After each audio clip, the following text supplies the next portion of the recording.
ঢাকার গুলিস্তানের বঙ্গবন্ধু এভিনিউ যেটি আছে সেখানে বাংলাদেশ আওয়ামী লীগের প্রধান কার্যালয় যেটি এটি কিন্তু অগ্নিসংযোগ করা হয়েছে এবং একদল উৎসুক এবং বিক্ষুব্ধ জনতা তারা আসলে ছাত্র কিনা সেটি কিন্তু বোঝা যাচ্ছে না, কিন্তু এখানে দেখা যাচ্ছে বিভিন্ন শ্রেণী পেশার এবং বয়সের মানুষ তারা একটি ব্যানার টানানোর চেষ্টা করছে এবং সেই ব্যানারটি যতদূর বোঝা যাচ্ছে এবং দেখা যাচ্ছে আপনারা দেখতে পাচ্ছেন বিক্ষুব্ধ ছাত্র জনতারা বঙ্গবন্ধু অ্যাভিনিউয়ের যে আওয়ামী লীগের প্রধান কার্যালয় আছে সেখানে কিন্তু তারা অগ্নিসংযোগ করেছে।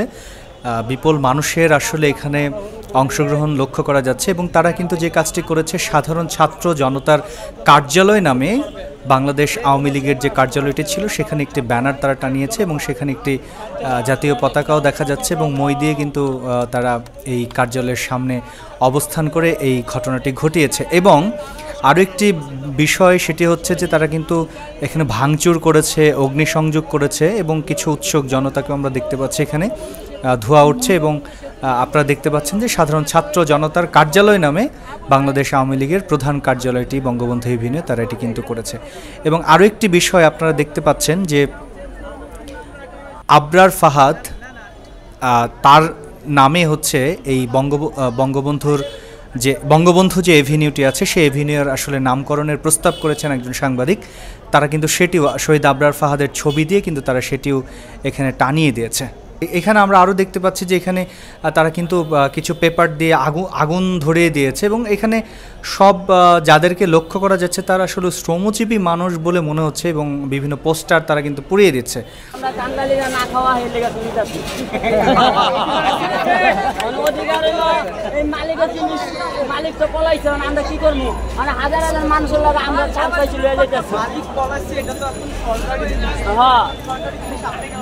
আমি এইটা নিছি আর মানে সব লয়ে গেছে ভাঙ্গা চুইরা আপনি নেবেন কেন? আমি নিয়ে খামো, আমি 3 দিন থেকে না খাবো না। শুধুমাত্র তারা অগ্নিসংযোগই করেনি, এই আওয়ামী লীগের রাজনৈতিক যে প্রধান কার্যালয় আছে সেখান থেকে তারা বিভিন্ন জিনিসপত্র নিয়ে বের হয়ে যাচ্ছে এবং বিভিন্ন এখানে আসলে সুনির্দিষ্টভাবে বলা মুশকিল যে ছাত্র জনতার ব্যানারে, কিন্তু এখানে দেখা যাচ্ছে ম্যাক্সিমাম মানুষই হচ্ছে শ্রমজীবী মানুষ এবং তারা কিন্তু জিনিসপত্র ভেতর থেকে নিয়ে চলে যাচ্ছে। এবং এখানে উপস্থিত যারা মানুষ আছে তাদের কিন্তু এক ধরনের ক্ষোভ প্রকাশ পাচ্ছে, দীর্ঘদিনের ক্ষোভ তারা প্রকাশ করছে।